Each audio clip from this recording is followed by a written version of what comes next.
Good morning, students. Welcome to Chemistry Concept. Students, आज lecture 2 environmental chemistry का। Previous lecture में आपको मैंने एनवायरमेंटल केमिस्ट्री क्या होता है, एनवायरनमेंट किसको कहते हैं, पॉल्यूटेंट्स क्या होता है, classification of pollutants, then after what is troposphere and what is stratosphere, what is atmosphere, वो सारे कंसेप्ट आपको क्लियर करवाए थे। आज लेक्चर नंबर 2 हमारा मेन टॉपिक है आज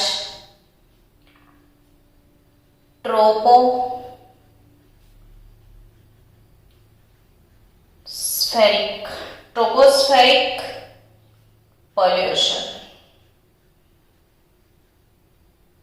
यानी जो बच्चे अगर फर्स्ट लेक्चर अटेंड नहीं करते हैं तो उनको तो पता ही नहीं होगा ये ट्रोपोस्फियर क्या है ना। तो प्रीवियस लेक्चर में मैंने आपको सिखाया था ट्रोपोस्फियर क्या है। तो हम जिस लेवल पे रहते हैं इसे सी लेवल बोलते हैं, एंड सी लेवल से troposphere is extended up to 10 kilometre above. तो फ्रॉम सी लेवल, जहां पे हम है ग्राउंड लेवल पे, जहां पे आप लोग हो, और वहीं से कितने किलोमीटर अबाउ, 10 किलोमीटर अबाउ तक जो एरिया है उसे हम बोलते हैं ट्रोपोस्फियर। अब ट्रोपोस्फियर में मेन पॉल्यूटेंट्स कौन कौन है, ट्रोपोस्फेरिक पॉल्यूशंस किसकी वजह से होता है ना बच्चों। तो generally tropospheric pollution occurs due to the presence of undesirable solid,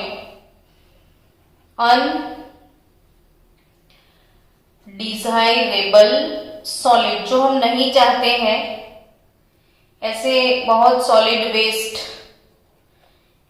troposphere को पॉल्यूट करते हैं, मतलब वो अनडिजायरेबल सॉलिड, यानी स्मोक प्रोड्यूस किया किसी ने, स्मोक बन गया, या मिट्टी हवा से कितनी उड़ती है तो वो मिट्टी के पार्टिक्यूलेट जिसे बोलते हैं, तो मिट्टी के पार्टिकल भी ट्रोपोस्फियर के अंदर पॉल्यूशन करते हैं। तो अनडिजायरेबल सॉलिड के साथ साथ कितना कुछ हम धुआं करके छोड़ देते हैं, है ना। पूरे एटमॉस्फेयर की तो हमने क्या बताऊं आपको, इतने सारे पॉपुलेशन में सबके पास व्हीकल्स होते हैं, और हर एक व्हीकल के एग्जॉस्ट से कितने सारे गैसेस एटमॉस्फेयर में जा रहे हैं। तो वो ट्रोपोस्फियर ही तो पॉल्यूट होता है। तो कौन कौन से गैसेस ट्रोपोस्फियर को हमने गिफ्ट किए, तो sox, nox, cox, SOx mean sulphur dioxide, sulphur trioxide, यानी generally it is oxides of sulphur, oxides of nitrogen, oxides of carbon, hydrogen sulphide, ozone, फिर कितने सारे हाइड्रोकार्बन्स, वो सब एज अ पॉल्यूशन हमने ट्रोपोस्फियर में फैला के रखे हैं। पर्टिकुलेट पॉल्यूटेंट्स की मैं बात करूं तो अनडिजायरेबल सॉलिड में तो डस्ट, मिस्ट, फ्यूम्स, स्मोक सारी डिस्कस की हुई है प्रीवियस लेक्चर में। आज मेरा टारगेट कुछ और है। आज मुझे सीखना है इसमें गैसियस एयर पॉल्यूटेंट्स। मैं किसकी बात आज करने वाली हूं बच्चों? गैसियस एयर पॉल्यूटेंट्स की। और गैसियस एयर पॉल्यूटेंट्स में सबसे पहला गैसियस एयर पॉल्यूटेंट जिसकी मैं डिस्कस करने वाली हूं वो है oxides of sulphur. Oxides of sulphur यानी SOX। Oxides of sulphur are produced when. कैसे सल्फर के ऑक्साइड प्रोड्यूस करेंगे? तो when sulphur containing fossil fuel, sulfur containing fossil fuel is burnt। मैं आपको डिटेल में समझा दूं कि अपने व्हीकल में या तो हम यूज करते हैं पेट्रोल या फिर डीजल, यानी वो पूरी पेट्रोकेमिकल प्रोडक्ट हम यूज करते हैं, ठीक है। अब ये जो पेट्रोल डीजल कुछ भी मिलता कहां से है? तो पेट्रोलियम से। पेट्रोलियम कैसे बना?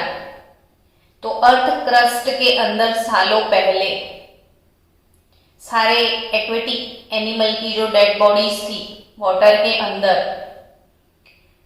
उनको कलेक्ट करते हुए अंडर प्रेशर पेट्रोलियम वाटर के अंदर बना है, ठीक है। अब वो सारा लिविंग ऑर्गेनिज्म से प्रोड्यूस हुआ है। तो लिविंग टिश्यू जितने भी होते हैं ना, उसमें नाइट्रोजन, सल्फर, कार्बन, ये सब होता है। लिविंग टिश्यूज में नाइट्रोजन, सल्फर, कार्बन होगा ही होगा। तो ये पेट्रोलियम जो है इसे हम बोलते हैं फॉसिल फ्यूल। पेट्रोलियम को हम क्या बोलते हैं बच्चों? Petroleum is known as fossil fuel, ठीक है। अब ये फॉसिल फ्यूल जिसके अंदर नाइट्रोजन, सल्फर, कार्बन सबकी इंप्योरिटी है। अब ऐसा ही पेट्रोल या डीजल, उसका बर्न मतलब कंबशन, पेट्रोल फॉसिल फ्यूल का कंबशन होता कहां पे है?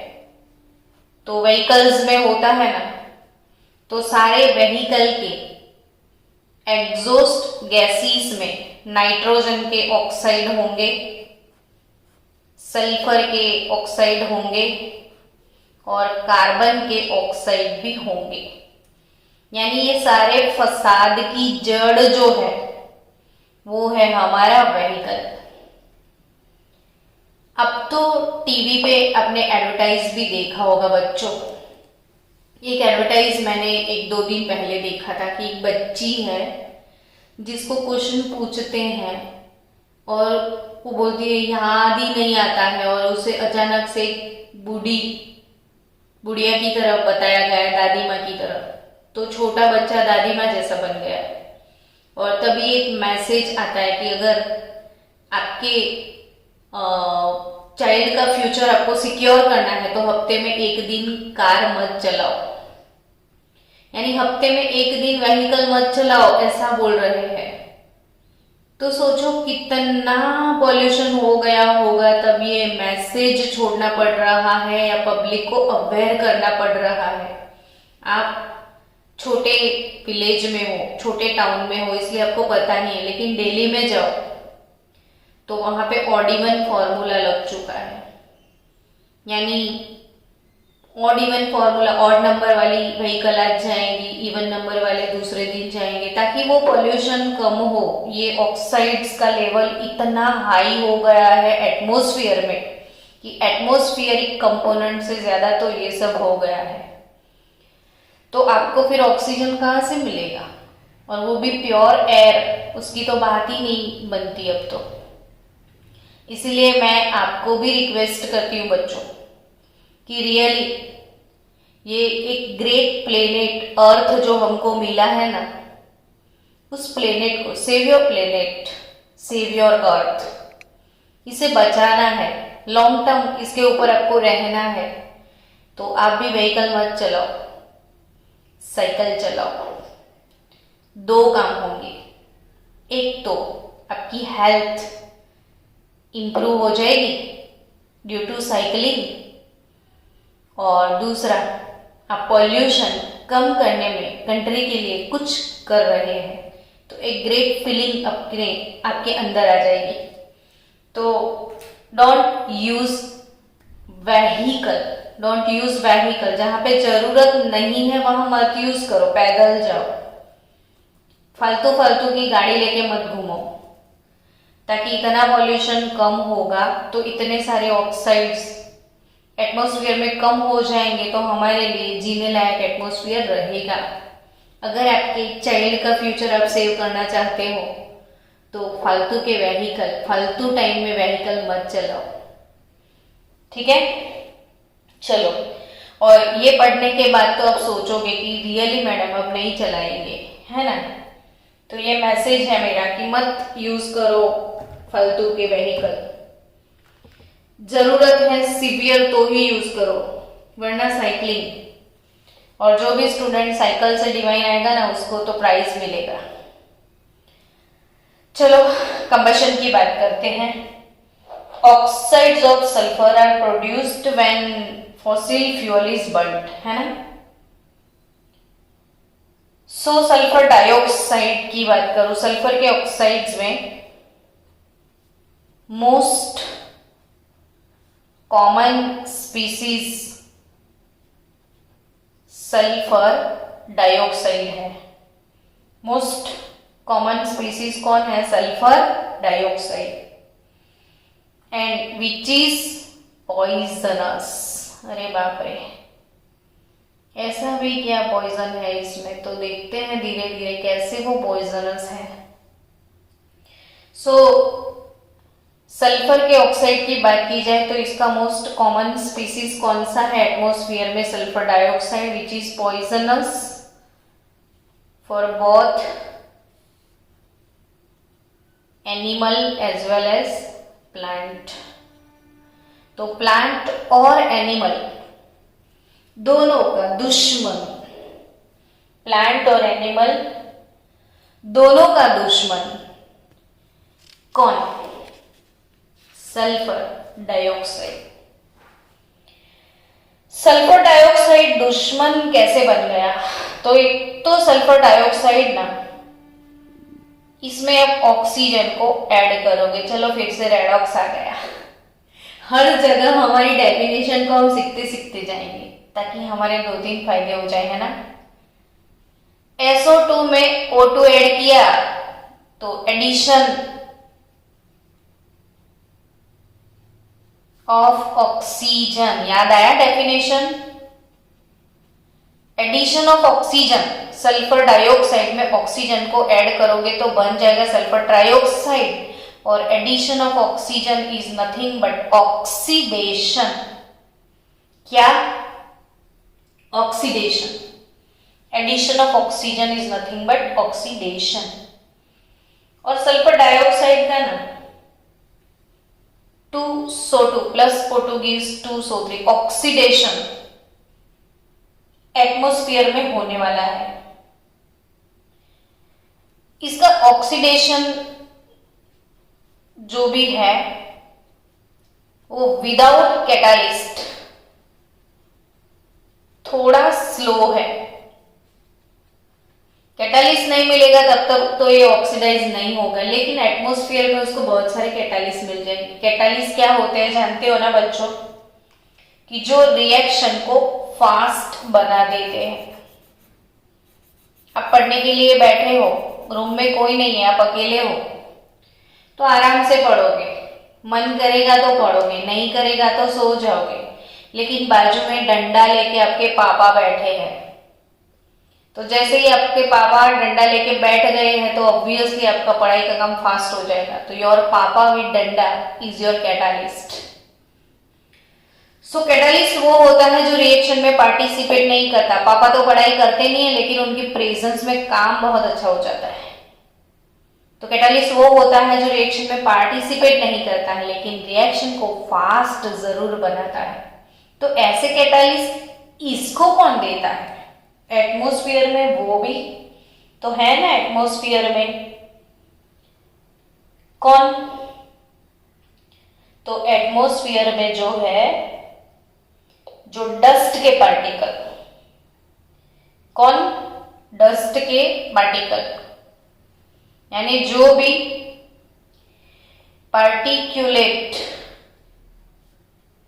मैटर एटमॉस्फेयर में घूम रहे हैं, पार्टिकल्स एटमॉस्फेयर में घूम रहे हैं, वो बन जाएंगे कैटालिस्ट। पार्टिकुलेट मैटर, डस्ट के पार्टिकल भी इसका कैटालिस्ट बन जाएंगे सल्फर डाइऑक्साइड का, और उसका ऑक्सीडेशन फास्ट बना देंगे और बना देंगे sulphur dioxide.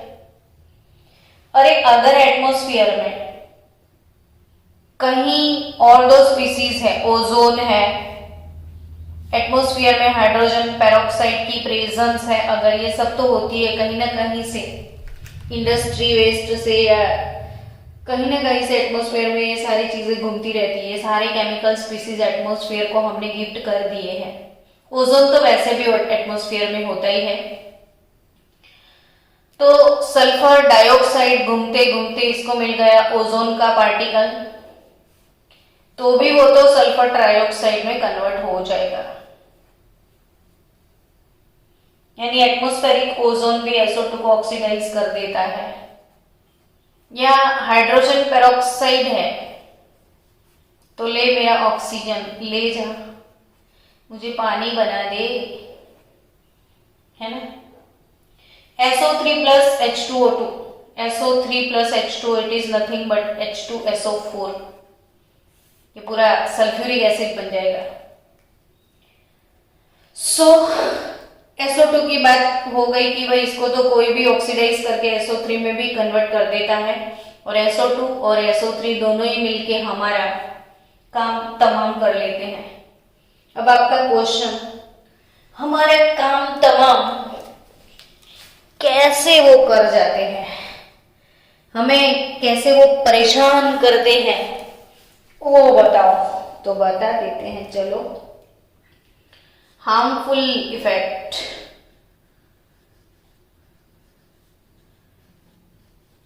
Harmful effect of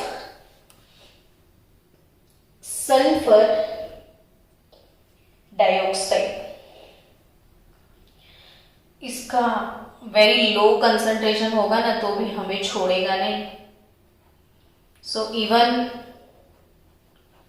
low concentration, even low concentration of sulfur dioxide,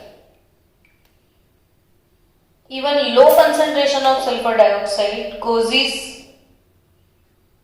respiratory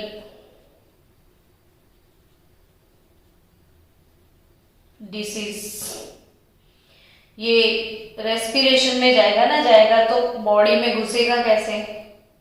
अब तो मास्क लगा लिए हैं सबने, तो ये मास्क वाला फंडा लंबा चलेगा तो रेस्पिरेटरी डिजीज नहीं होंगे, वो जा नहीं पाएगा आपके नोजल में।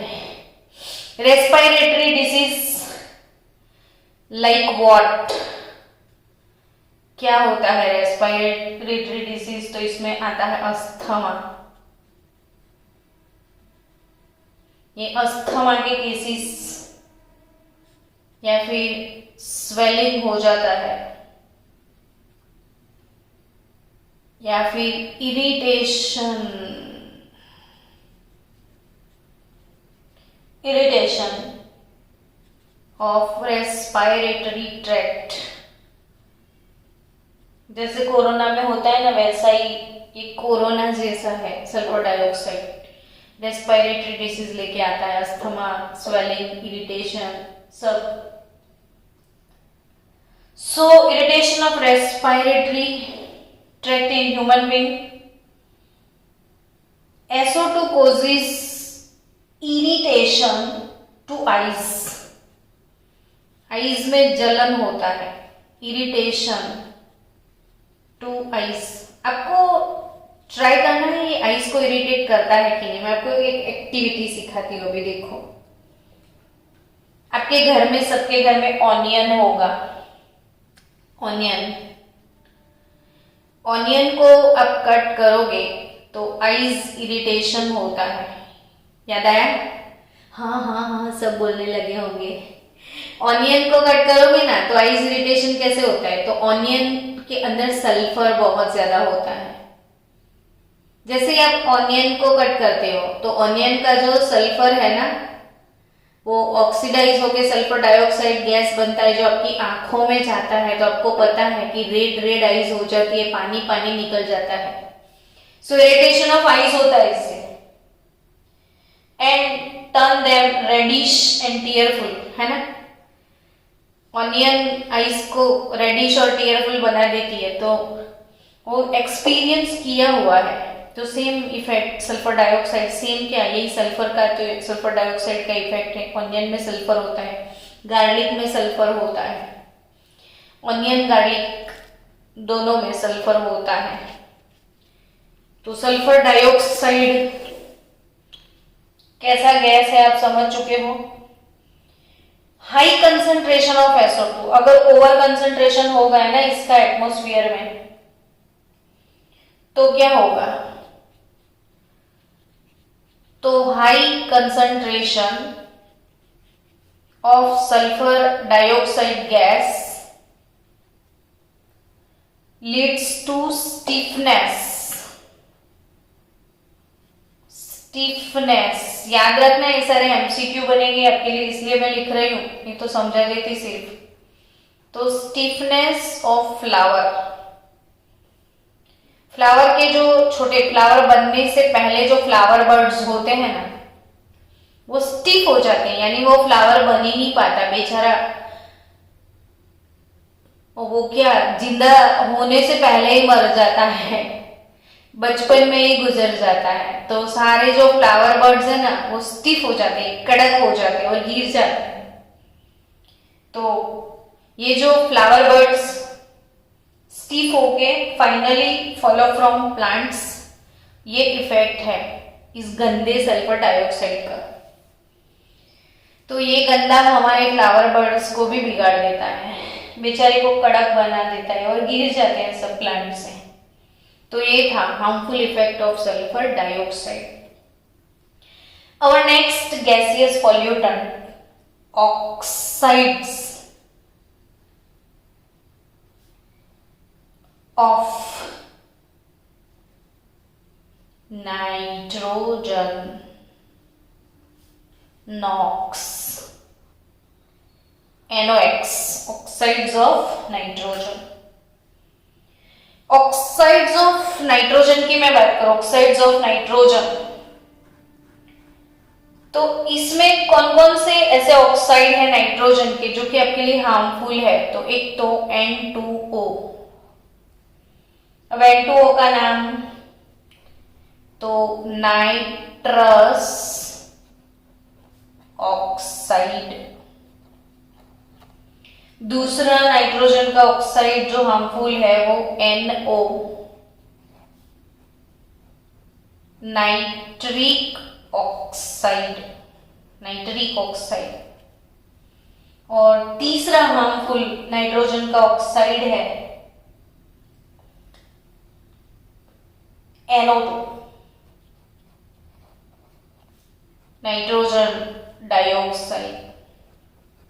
ये तीन विलन, 3 इडियट्स, नाइट्रोजन के 3 इडियट जो कि हमें परेशान करते हैं। कहां से आए? तो शुरू में तो बोला था फॉसिल फ्यूल, अर्थ क्रस्ट से जो पेट्रोलियम मिला ना बच्चों, उस पेट्रोलियम से जो पेट्रोल डीजल का गिफ्ट मिला ना, उसमें नाइट्रोजन सल्फर कार्बन थे। तभी इनका कंबशन होने की वजह से सारे एटमॉस्फेयर में चले गए। Nitrous oxide, nitric oxide, nitrogen dioxide, 3 villain. ये 3 villain are present greatly in atmosphere. सो इनको कॉमनली मैंने NOx लिख दिया।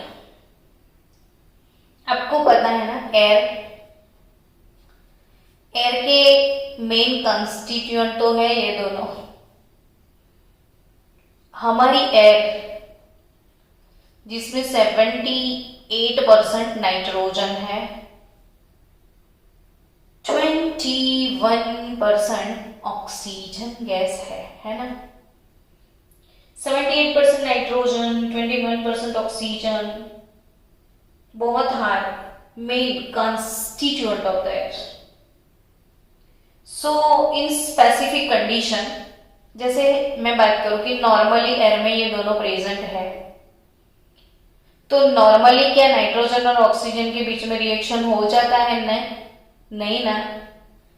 सोचो कि हो जाता, एटमॉस्फेयर में ये दोनों एक दूसरे के साथ रिएक्ट करते तो एटमॉस्फेयर गायब हो जाता और हम तो जिंदा ही नहीं रह पाते, पूरा हमारा ऑक्सीजन नाइट्रोजन खा जाता। लेकिन एक स्पेसिफिक कंडीशन में ये दोनों एक दूसरे के साथ रिएक्ट करते हैं, नॉर्मल कंडीशन में नहीं। तो स्पेसिफिक कंडीशन कौन सा? तो मॉनसून वाला। मॉनसून, हाँ भाई हाँ, मॉनसून में जब लाइटनिंग होता है ना, वो तो लाइटनिंग जब भी होता है तब लाइटनिंग की वजह से काफी हाई टेम्परेचर जनरेट होता है, और हाई टेम्परेचर जब जनरेट होता है तब एटमॉस्फेरिक नाइट्रोजन ऑक्सीजन से रिएक्ट करके NO प्रोड्यूस कर देता है ना। तो ये NO से फिर NO2 बनता है, NO ऑक्सीडाइज हो जाएगा, इसमें एडिशन ऑफ ऑक्सीजन होगा तो NO2 बन जाएगा, फिर NO2 भी ऑक्सीडाइज हो जाएगा तो NO3-1 बनेगा। और जैसे लाइटनिंग होता है ना, तो नाइट्रोजन ऑक्सीजन का रिएक्शन हो जाता है और नाइट्रोजन के ऑक्साइड बनते हैं। फिर लाइटनिंग होने के बाद तुरंत वो बारिश होती है, उस बारिश में नाइट्रोजन के कंपाउंड डिसॉल्व हो जाते हैं और सॉइल के अंदर चले जाते हैं, और सॉइल के अंदर ये nitrate work as a fertiliser. वो आपने पढ़ा होगा बायोलॉजी में कि राइजोबियम बैक्टीरिया जो भी है वो प्लांट के रूट के अंदर इसका फिक्सेशन करते हैं और प्लांट में नाइट्रोजन आ जाती है। ये तो नाइट्रोजन सर्कल की बात हो गई। तो यहाँ पे याद रखो बच्चों, तो स्पेसिफिक कंडीशन में nitrogen and oxygen react with each other and form oxides of nitrogen, and oxides of nitrogen again oxidize to NO3-1, and this NO3-1 is entered into soil and act as a fertilizer. But in an automobile engine, ये तो हमारा nature था जो हमें helpful था, लेकिन आपकी गाड़ी का जो इंजन है, इन योर एक्टिवा इंजन है ना, कोई भी व्हीकल का इंजन ले लो, तो कोई भी व्हीकल के इंजन में क्या होगा? तो व्हीकल के इंजन में तो फॉसिल फ्यूल है ना, व्हीकल के इंजन में क्या है? Fossil fuel. And fossil fuel when burnt at very high temperature, temperature भी उधर ज्यादा होगा, तो due to that combination of nitrogen and oxygen, significant quantity of NO and NO2 both are produced. ये तो एटमॉस्फेरियर लाइटनिंग की बात थी जो कि हेल्पफुल थी, लेकिन ये लाइटनिंग नहीं है, ये तो बॉम्ब एक्सप्लोजन है आपके ऑटोमोबाइल के इंजन में।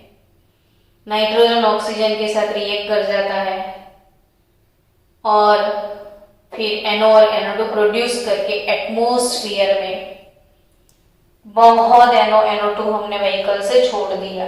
अब क्या होगा? तो अब तो क्या हो सकता है, हमने छोड़ दिया इतना सारा धुआं धुआं एटमॉस्फेयर में, वापिस कैसे बुलाए उसको? बुला सकते हो वापिस? नहीं ना। तो फिर क्या किया जाए? तो कुछ नहीं रास्ता है अब हमारे पास। चलो आगे बढ़ते हैं। रिएक्शंस कौन कौन से हैं वो देखते हैं। नाइट्रोजन और oxygen in your automobile at high temperature 1483 kelvin produce होगा NO गैस,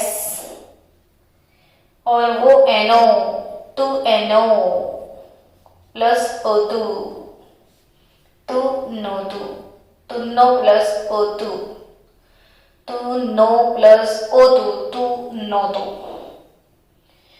सो NO में ऑक्सीजन का addition, it is called oxidation.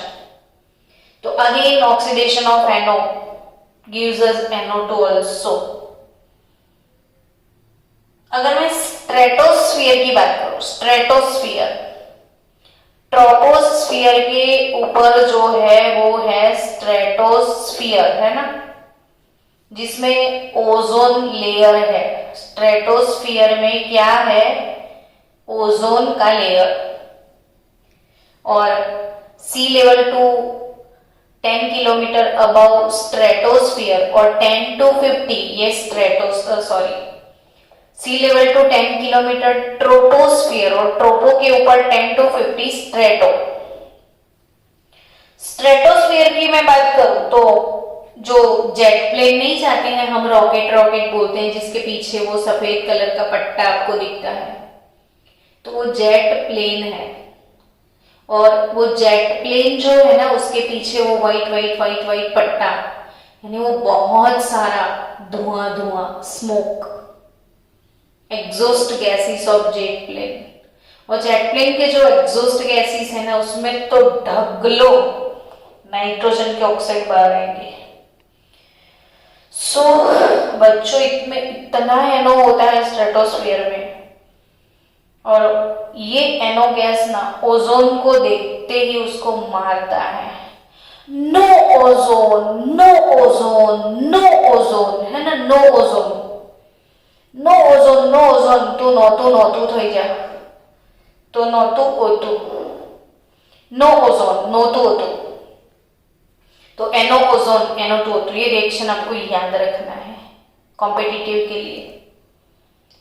So stratosphere में भी ओजोन NO का ऑक्सीडेशन NO2 में कर देता है। 10 फॉरेस्ट फायर, आपने सुना होगा अभी लास्ट ईयर कि ऑस्ट्रेलिया में जितने भी फॉरेस्ट है ना, कैंगारू आइलैंड पे, वो सारे फायर हो गए, अपने आप जल जाते हैं फॉरेस्ट। तो फॉरेस्ट फायर जब होता है तो एक बिग फायर होता है, और इसमें से कितने सारे नाइट्रोजन, सल्फर, कार्बन के ऑक्साइड एटमॉस्फेयर में जाते हैं। तो फॉरेस्ट फायर पॉल्यूशन है सबसे बड़ा। फिर तो आपके व्हीकल के धुएं, मिनरल ऑयल, फिर बोले तो mineral coal and natural gas,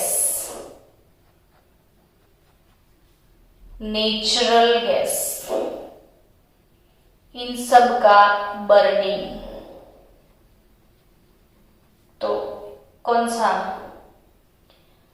oxide produce करेगा? तो नाइट्रोजन के।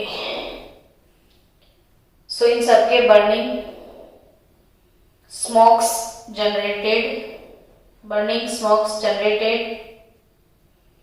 Bye supersonic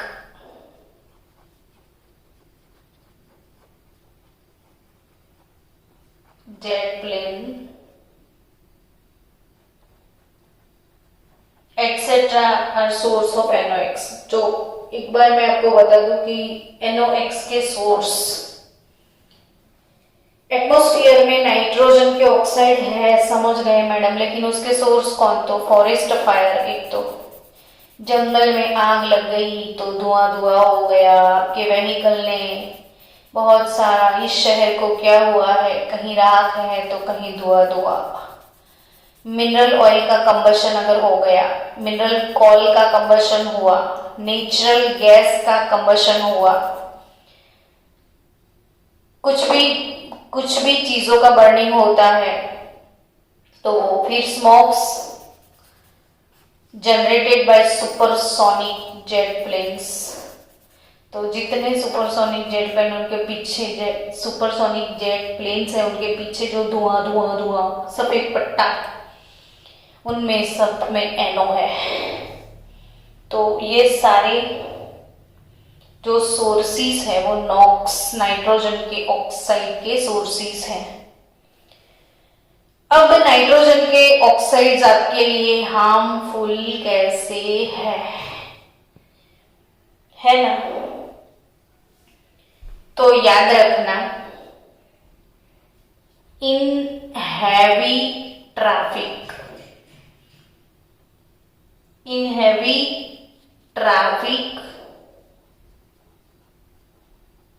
and congested area, जहां पे बहुत ज्यादा ट्रैफिक है, मेट्रोपॉलिटन सिटी सब ओवर ट्रैफिक होता है वहां पे, और ऐसे एरिया में the irritant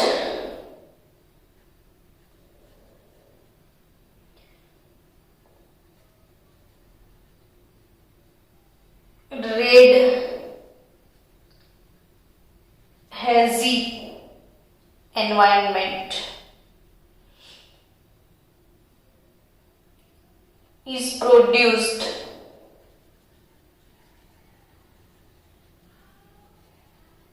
due to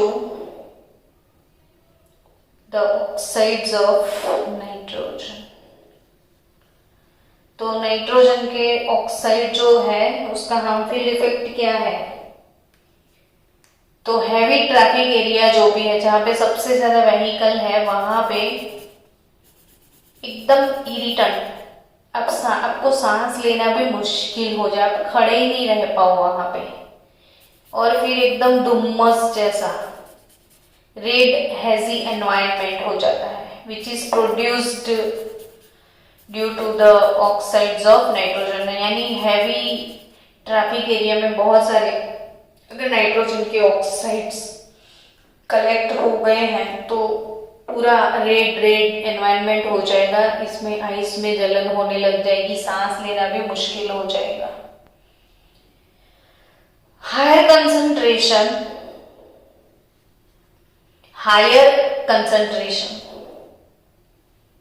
of NO2, higher concentration of NO2 damage the leaves of plants।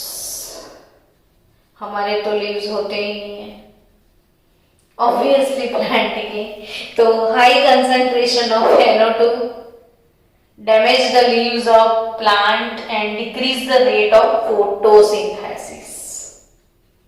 decrease the rate of photosynthesis। NO2 is lung irritant। NO2 क्या है? लंग इरिटेंट है, लंग्स में फंस जाता है।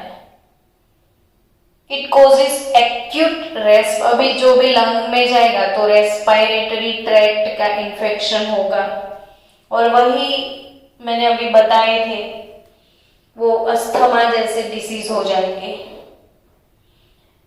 It is highly toxic to living tissue also, harmful to metal and textile fibre also. Living tissue को भी damage करता है, फिर मेटल टेक्सटाइल को भी वो डैमेज कर देता है। मेटल का भी कोरोजन हो जाता है इसकी प्रेजेंस में। टेक्सटाइल यानी कपड़ों पर भी इसका इफेक्ट होता है। बोलो, इतना खराब है नाइट्रोजन का ऑक्साइड।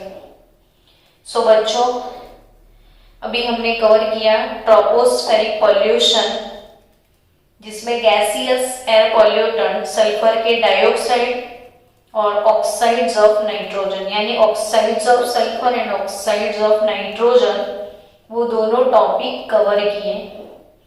नेक्स्ट लेक्चर में हमने कवर करना है हाइड्रोकार्बन सब्सटेंस एंड कार्बन के ऑक्साइड।